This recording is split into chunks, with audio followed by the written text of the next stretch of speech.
Assalamualaikum warahmatullahi wabarakatuh.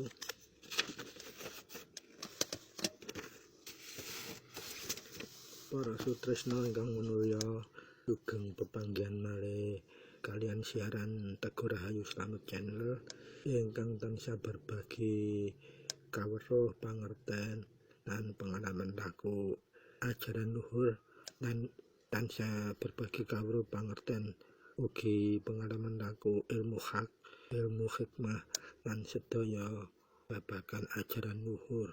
Mugi pepanggihan kita ing enjing menika tansah saged netesaken manfaat guna lan mahanani dumateng gesang kita sedaya, khususipun tansah saged pinaringan kanugrahan ingkang langkung agung inggih menika ridhonipun saking Allah Subhanahu wa taala.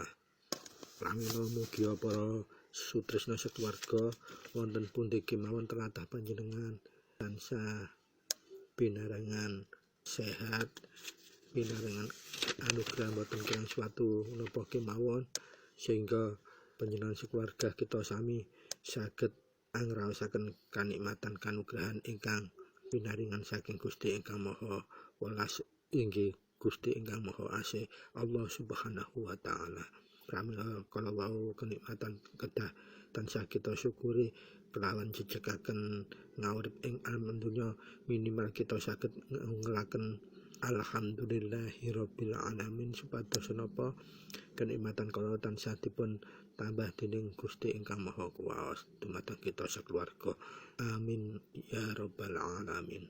Para sutresna ingkang mulya, monggo kita lajengaken bahasan kita ingkang kala wingi sampun mancik bahasan 008. Sakmenika monggo kita lajengaken bahasan ingkang 0009.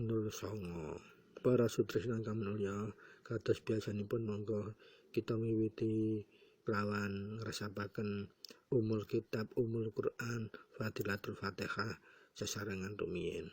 Sumangga. A'udzubillahi minasyaitonirrajim. Bismillahirrahmanirrahim. Alhamdulillahirabbil alamin. Ar-Rahmanirrahim. Maliki yaumiddin. Iyyaka na'budu wa iyyaka nasta'in. Ihdinas siratal mustaqim. Shiratal ladzina an'amta 'alaihim ghairil maghdubi 'alaihim waladdallin. Rabbighfirli wa liwalidayya. Amin. Bismillahirrahmanirrahim. Alhamdulillahirabbil alamin. Ilahi anta maqsudi wa ridhaka matlubi. A'tini muhibbataka wa ma'rifataka. La haula wa la quwwata illa billahil aliyil azim. Allahumma sholli ala sayyidina Muhammadin abdika wa nabika wa rasulika an-nabiyil ummi wa ala alihi wa sahbihi wa barik wa sallam tasliman bi qadri azamati dzatika fi kulli waqtin wa hin. Amma ba'd. Para sutresna ingkang manulya, ing bahasan ingkang terakhir inggih menika bahasan 008 kepengker uga sampun ngaturaken wedharan babagan hakikatipun kemakrifatan ketauhidan kita dumateng Allah ingkang sisi asal usul kita inggih menika saking paran dumateng kita ingkang kala wingi sampun mancik sedaya sifat-sifat titipan arupi sifat gawan lan sifat susulan ingkang sampun kula aturaken sak menika monggo kita lajengaken ingkang babagan terakhir kala wingi inggih menika titipan ingkang terakhir inggih menika saking bapa sekawan saking biyung nggih sekawan. Nah, monggo kita lajengaken kanthi nata niat ingkang trapsila rumiyin jembaraken penggalih kita lan ngalusaken rasa jati kita supados bahasan kita awal hingga akhir mangke tasih saged kanugrahan netesaken manfaat guna lan mahaning dumateng gesang kita sekeluarga. Pramila para sutresna monggo kita lajengaken. Bismillahirrahmanirrahim. Intinipun sedaya titipan ingkang pinaringan saking Allah inggih menika arupi sifat wajib sarta sifat mustahil ugi sifat jaizipun Allah kapilah kalih kategori inggih menika ingkang gawan lan ingkang susulan. Kalau wingi sampun koko jelasaken ngantos detail ngantos titipan ingkang kegawan saking bapa lan biyung menika inggih sampun cetha. Nah, sedaya titipan kala wau ingkang badhe katampi dening menungsa kedah kanthi dasar ilmu tauhid lan ugi ilmu aqaid. Keranten kali-kaline ilmu kala wau tauhid inggih aqaid saged nyingkap sedaya tabiripun menungsa lan tabiripun hubunganipun antara hamba lan penciptaipun. Sehingga saderenge menungsa pinaringan titipan kala wau, menungsa menika sejatinipun statusipun Adam utawi boten kagungan napa-napa utawi kosong utawa suwung. Ingkang wonten namung Allah Subhanahu wa taala. Lah kahanan ingkang kosong tasih suwung kala wau wontenipun tasih Allah Subhanahu wa taala menika sinebut kahanan la ta'yun. Artosipun tasih dereng wonten tanda kehidupan. Sedaya kahanan tasih suwung awang uwung ingkang wonten namung wujud sejati ingkang sinebut alif mutakalimun wahid. Nah, seumpaminipun boten wonten kudratullah utawi kehendakipun Allah, mila kahanan kala wau akan tetap langgeng kekal utawi abadi. Dados boten wonten kehidupan. Allah boten ngersakaken punapa-punapa. Dados kahanan donya nggih suwung sedaya suwung. Yang ada hanya la ta'yun kala wau. Pramila kahanan kala wau dados kekal abadi inggih menika ateges mutlak qadim ajali abadi sinebutanipun. Ananging keranten Allah menika inggih kagungan kudratullah utawi berkehendak, mila sedaya dados berubah. Allah wajib nggelar sifatipun inggih menika arupa sifat wajib ingkang kalodasa kala wingi lan sifat mustahilipun lan sifat jaizipun. Keranten sifat wajib menika hak mutlakipun Allah dan sifat mustahilipun kedah wonten hamba utawi ciptaan. Mila Allah nggelar inggih menika menciptakan alam seisinya kagem menungsa. Lan sifatipun ingkang awalipun milikipun Allah dados saged dipun paringaken dhateng hambanipun. Kangge menapa? Kangge bekal gelar gesangipun ugi hambanipun supados kagungan bekal. Nah, simpulanipun sedaya sifat hambanipun ingkang arupi sifat mustahilipun Allah ingkang paling dasar. Ananging keranten sifat kudratipun Allah maringaken inggih sifat wajibipun sebagian dumateng hambanipun ingkang arupi sifat ingkang gawan lan sifat ingkang susulan ingkang kala kepengker uga sampun aturaken. Nah, sifat-sifat ingkang dipun aturaken kala wau hakikatipun namung titipan sifatipun Allah kagem menungsa supados saged nggelar gesangipun kanthi titahe Gusti dipun ugemi. Lajeng Allah menika nyiptakaken menungsa ing salebete 6 tahapan utawi 6 periode. Lajeng mangke dipun sempurnakaken dening Allah. Lah periode-periode kala wau inggih menika saged kuku jabaraken ingkang pertama, periode ingkang berdasar perubahan keadaanipun. Atosipun dasaripun kahananipun. Lah pilahan berdasarkan kahanan menika menungsa asal mula kedadosan menungsa menika dipun pilah inggih menika ingkang pertama ta'yun awal, ingkang kalih ta'yun sani, ingkang tiga ahyan sabitah, ingkang sekawan ahyan khorijiyah, lan ingkang gangsal ahyan muqawiyah, lan ingkang 6 ahyan maknawiyah. Menika kedadosan menungsa berdasarkan periode perubahan kahananipun. Lajeng ingkang kategori kalih berdasarkan proses penyatuanipun, proses penyawijianipun saged dipun pilah dados ingkang pertama inggih menika ahadiyat, ingkang nomor kalih wahdat, ingkang nomor 3 wahidiyat, ingkang nomor sekawan arwah, ingkang nomor gangsal mitsal, lan ingkang nomor 6 ajsam. Dados kedadosane menungsa miturut proses nyawijianipun atau penyatuanipun inggih dipilah dados 6 kala wawian.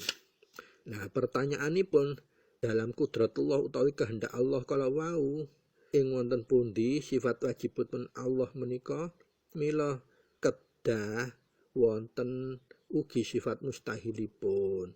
Dados kalau hanya sifat wajib berarti Allah nanti serba tunggal, serba ijen boten gelar sifat-sifatipun.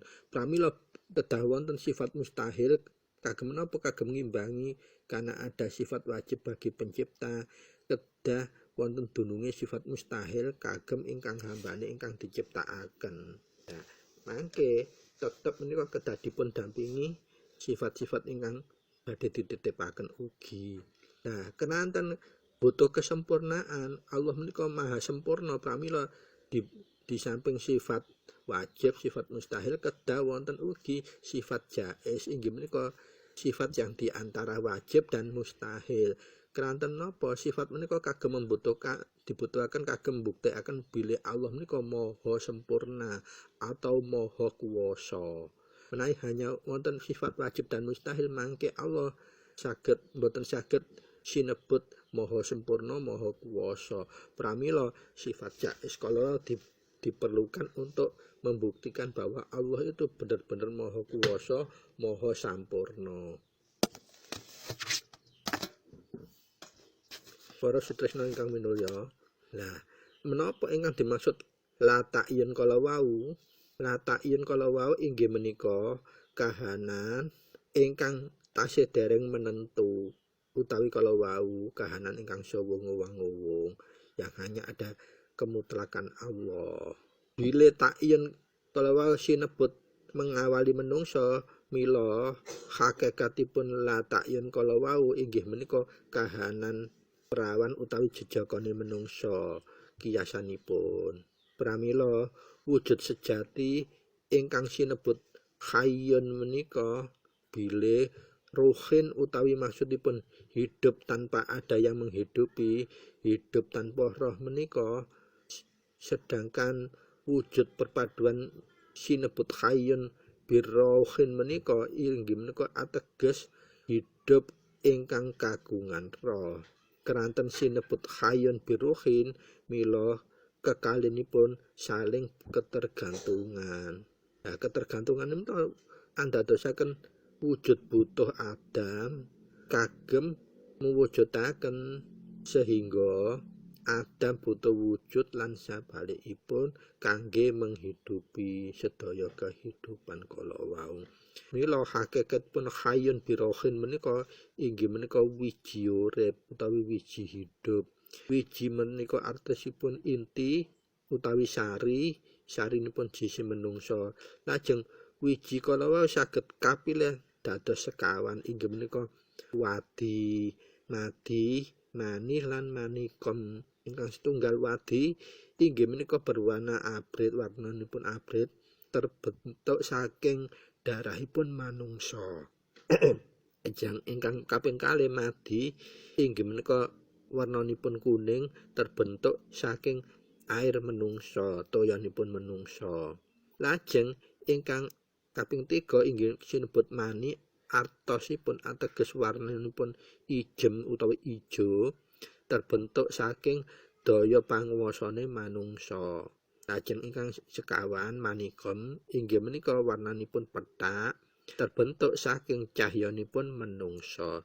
Lah kala wau sampun dipun terpaken inggih saking Gusti piyambak dados menika sudah ketentuanipun Gusti dalam kudratullah.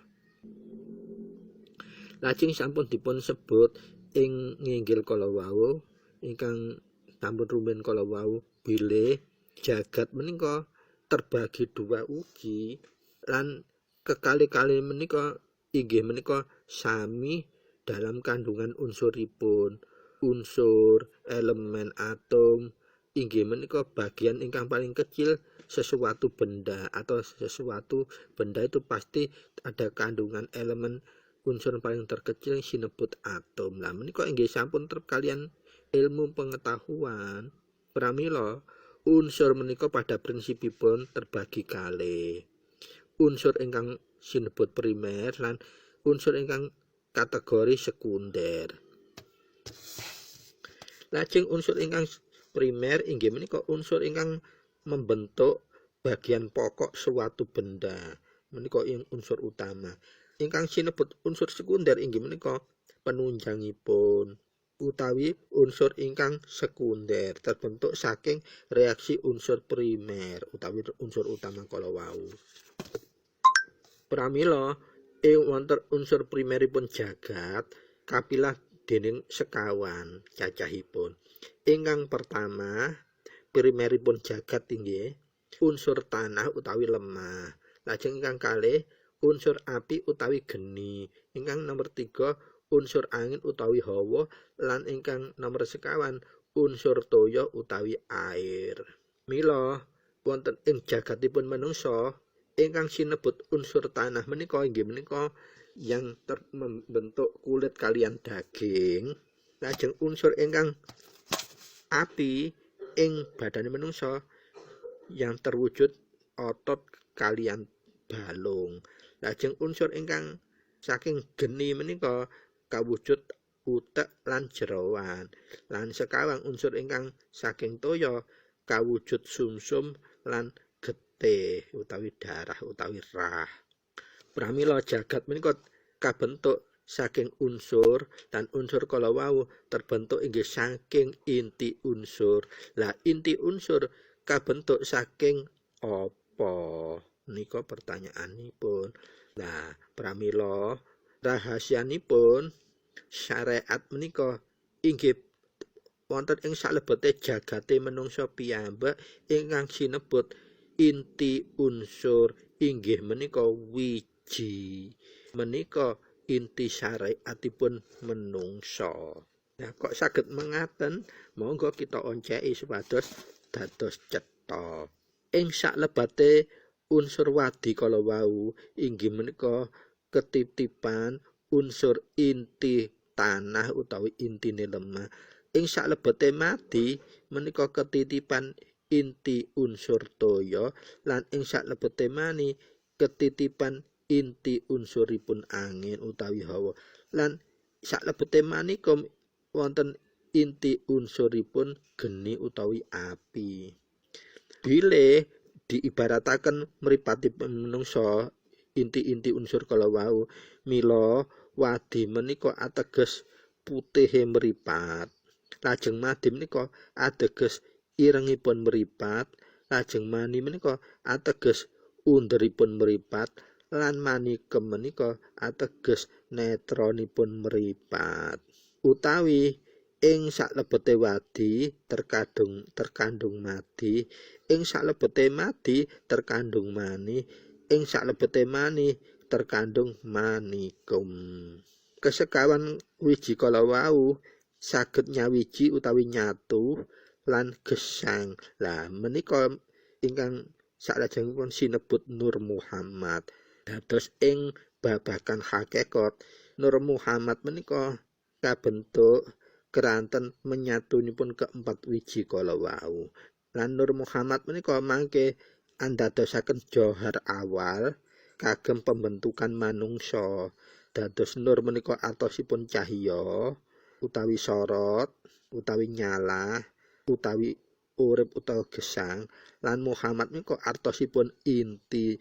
Dados Nur Muhammad menika kagungan artos sepadan dengan wiji hidup utawi wijine urip. Lajeng tahyun awal kala wau artosipun inggih menika mengawali segala sesuatu kehidupan. Segala sesuatu kehidupan menika sinebut takyun awal. Lan dunungipun wonten ing sirullah utawi wonten ing rahasianipun Allah. Pramila mangke wonten ungel-ungelan rahasiane manungsa ya rahasiane Gusti ya rahasianipun manungsa. Menika sakil dasar tahapan fase menika. Lajeng takyun sani menika inggih menika tanda kehidupan ingkang angka kalih yang kedua. Sirullah ingkang diwujudaken saking siripun bapa lan ibu berarti Allah telah menggelar sifatnya. Gelaranipun menika inggih menika sampun memaksa wijinipun bapa lan ibu menika medal. Medal menika anetesaken wijinipun manungsa. medal saking persembunyian nipun sehingga wiji bapa lan ibu kala wiji bapa arupi mani lan manikem wiji saking biyung arupi wadi lan madi. Pramila terbentukipun Nur Muhammad kala wau ingkang merupakan jauhar awal utawi materi awal bagi pembentukan menungsa menika inggih menika periode Ahyan Sabita.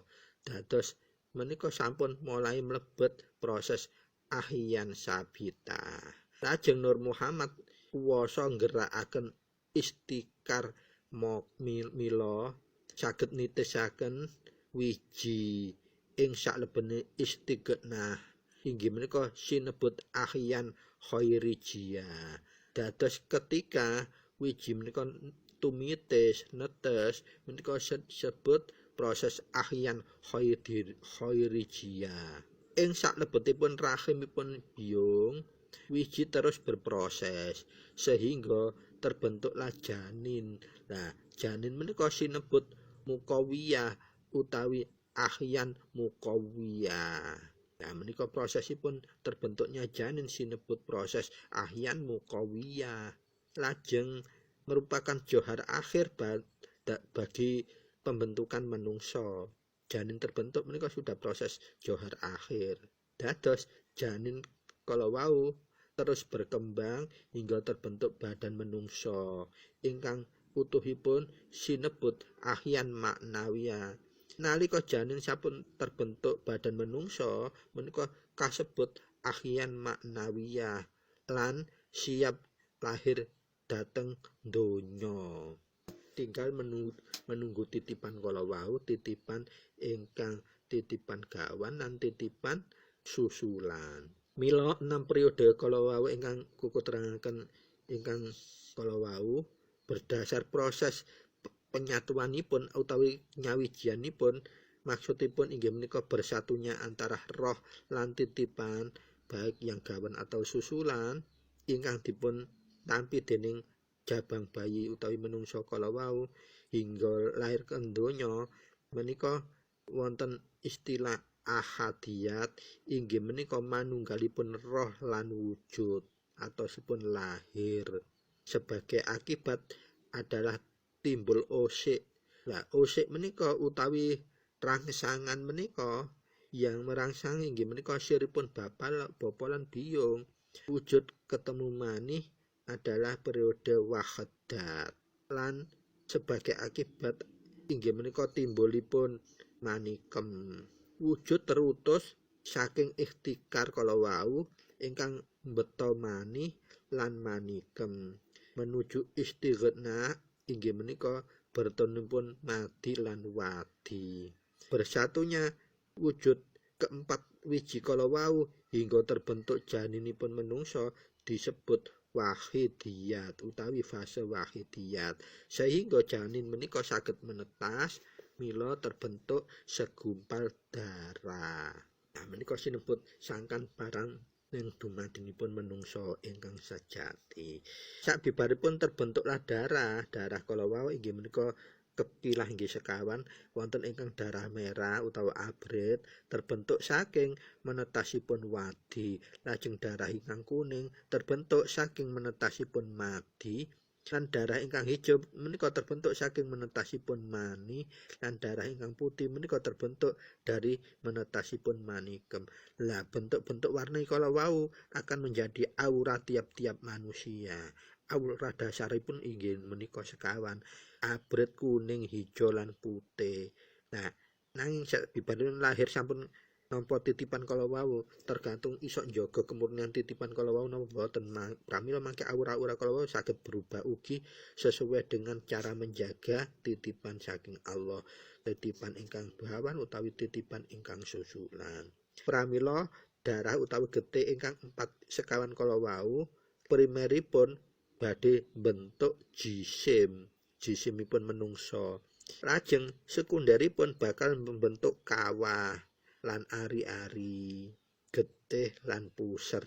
Lajeng prosesipun sekawan getih kala wau inggih ingkang kuku sebut kala wau sinebut periode arwah. Dados nalika bibite menungsa tasih berbentuk rah utawi getih menika sinebut alamipun alam arwah.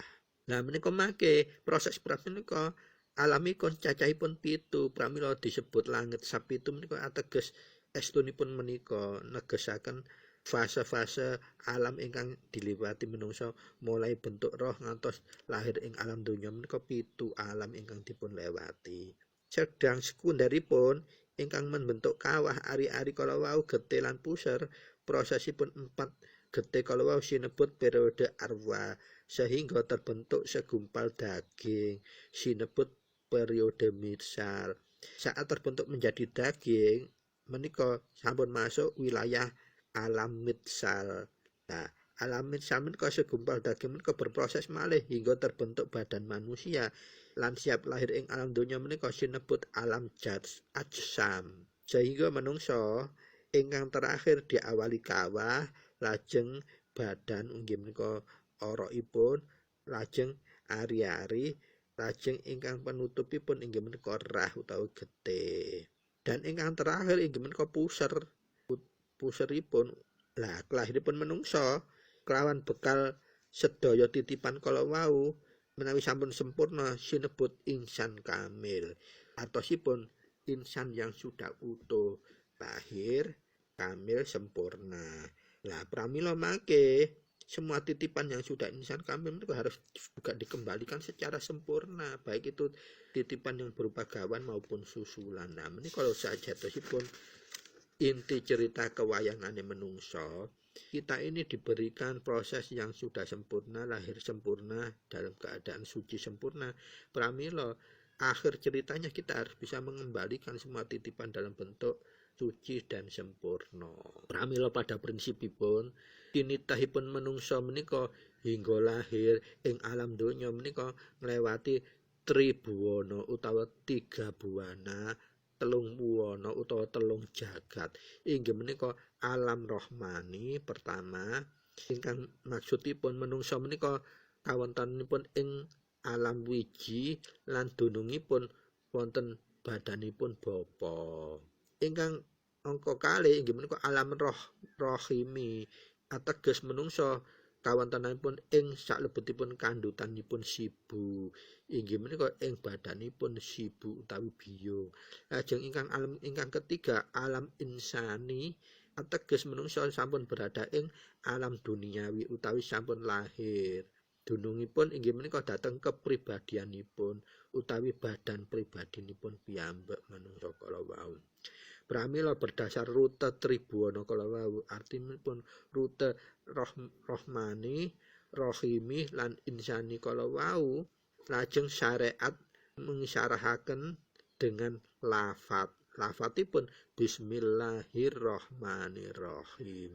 Menika syariatipun menapa ateges kita menika kedatansa gegecolan asmanipun Gusti ingkang Maha Rahmat, Maha Welas lan Maha Rahim, Maha Asih. Sehingga bis menika nitis mil, mis menika kentel, lah menika purbanira utawi getih, mani menika wadah ilmu. Keranten nglewati 3 jasad utawa 3 alam kala wau inggih menika rohmani, rohimi lan insani. Mila tentang titipanipun secara prinsip inggih wonten 3 titipan inggih menika titipan sandang ateges titipan ingkang dibawa sendiri dalam bentuk rupa. Sandang menika ateges rupa. Rupane menungsa iku ya apa ya seblegere menungsa iku. Ingkang angka kalih inggih menika papan ateges titipan saking bapa dalam bentuk badan. Ingkang nomor 3 inggih menika pangan ateges titipan ingkang saking ibu dalam bentuk hawa. Pramila ing ketiga prinsip ingkang kala wau lajeng dados dasar terbentukipun satu istilah inggih menika manusa. Manusia menika kebentuk saking istilah mim utawa mo, ingkang nomor kalih inggih nun utawi no, lan ingkang nomor 3 wau utawi wa, lan sekawang sin utawi so, sehingga saged nyawiji kasebut manungsa. Nah, menapa maksudipun mo? Mim menika maksudipun sukma utawi roh. Mim menika maksudipun Muhammad. Lajeng ingkang angka kalih nun utawi no menika maksudipun ana inggih menika rupa. Lah nun menika maksudipun nukot gaib. Ingkang nomor 3 inggih menika wau maksudipun wa inggih menika wadah utawi badan. Lah wau menika maksudipun Adam. Artinipun boten kagungan daya napa-napa menungso saestu. Lah ingkang sekawan sin inggih menika sa maksudipun rasa utawi hawa. Lah sin menika ateges maksudipun rasul utawi utusan. Dados sedaya ragane menungsa menika tegesipun sedayanipun utusan. Mangke kita menawi sampun tilar, lah menika jadi saksi semua utusan menika nyekseni semua tumindak lan tanduk gesang kita ing alam donya. Dados saksi ing wonten akhirat. Dados manungsa bilih dijabaraken manawasa utawa mim nun wawu sin mila dasaripun inggih menika membawa titipan sandang papan pangan ingkang sampun kuku jelasaken kala wau lan bilih dijabaraken mim nun wawu lan sin mila dasaripun menika membawa titipan 20 seperti inggih menika sifat wajib kala wau sifat mustahil lan sifat jaiz. Pramila hakikatipun menungsa menika utawi diri pribadine menungsa menika ingkang tasih dereng nampi sedaya titipan sinebut roh. Dados menungsa yang belum mendapat titipan apapun, titipan sifat wajib dan sifat mustahil maupun sifat jaiz itu disebut roh. Lah roh ingkang wonten ngriki ingkang dimaksud inggih menika Adam.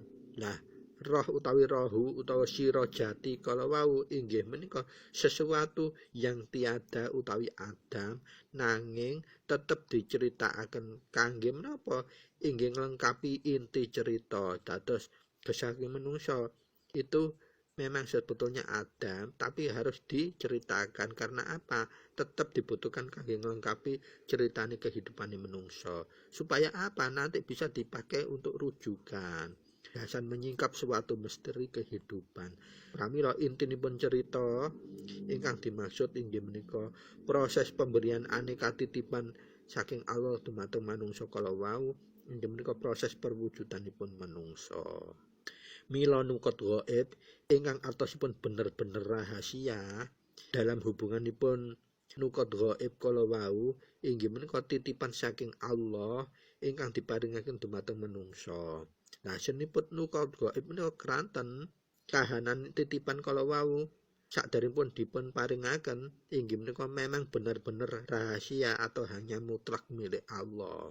Kranten titipan Allah menika berdasarkan ilmu aqaid ingkang kukesebut ingkang terdahulu inggih menika wujud nur ilmu lan suhud. Dados wujudipun setunggal nggih wujud menika piyambak lajeng nur ilmu lan suhud.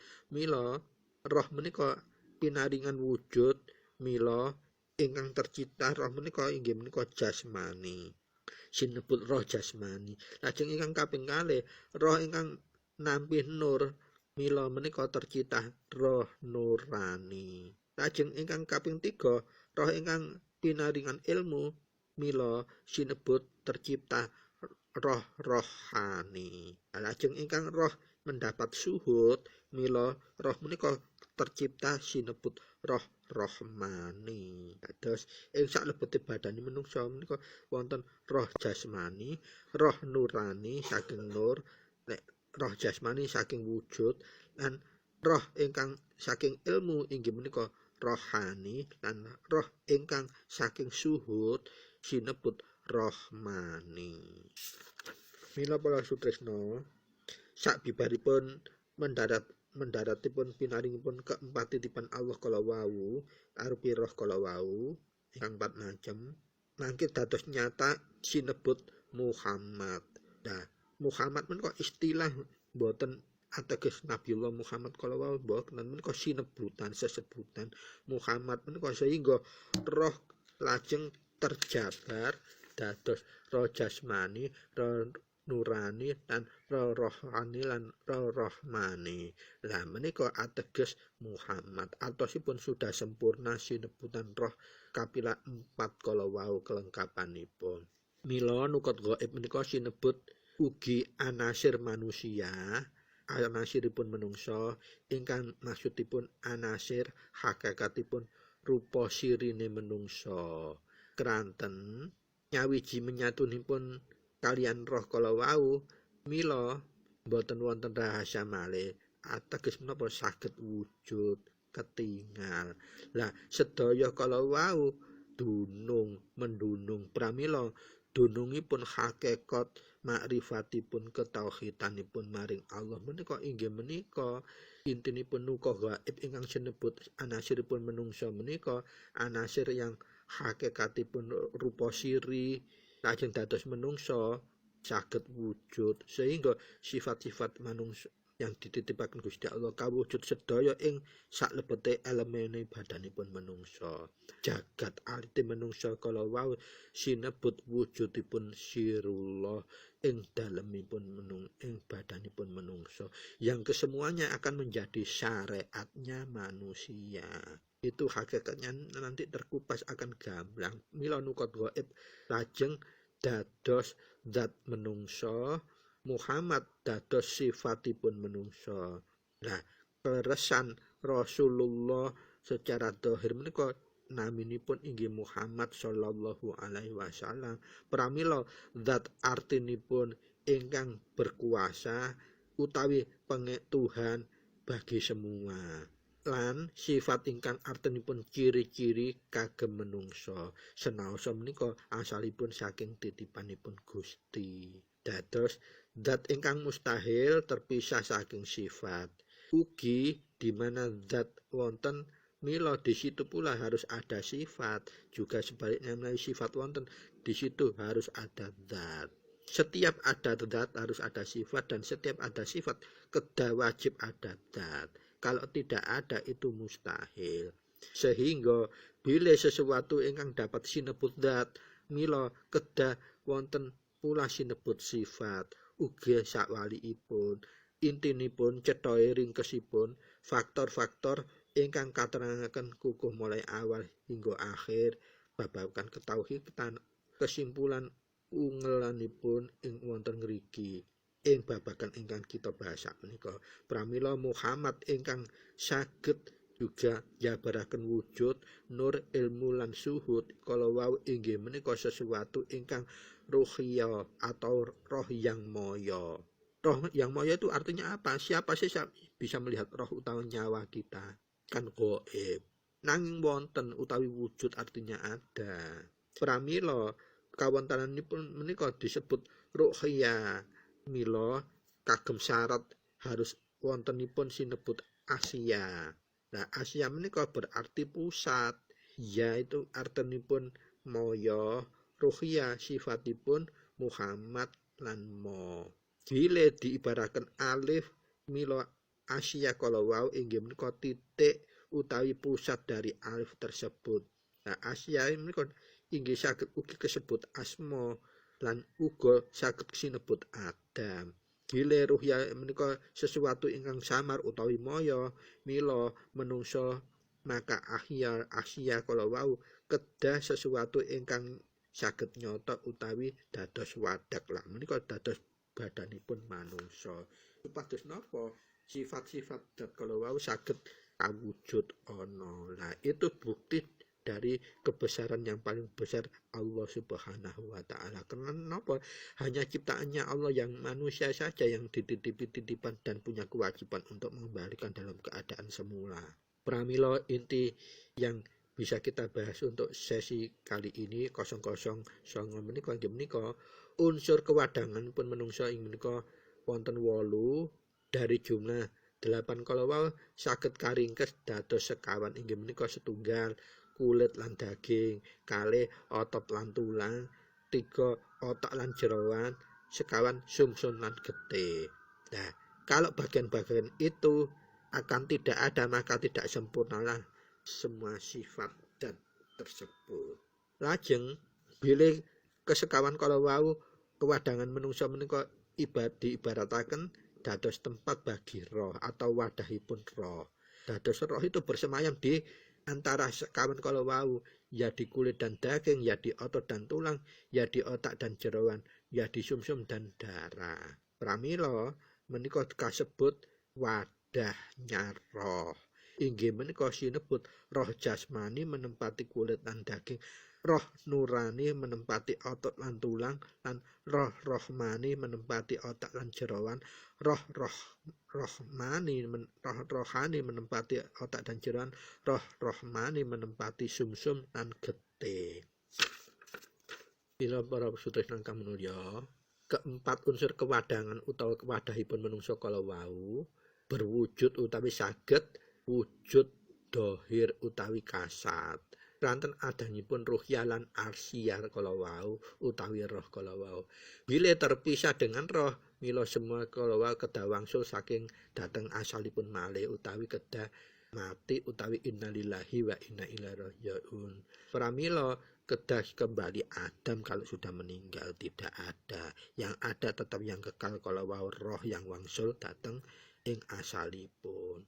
Pramila Adam kala wau jise menungso dados asmanipun menungso. Lah asmanipun menika adalah pusat dari pusatipun dari Muhammad, utawi pusatipun dari wujud nur, ilmu lan suhud.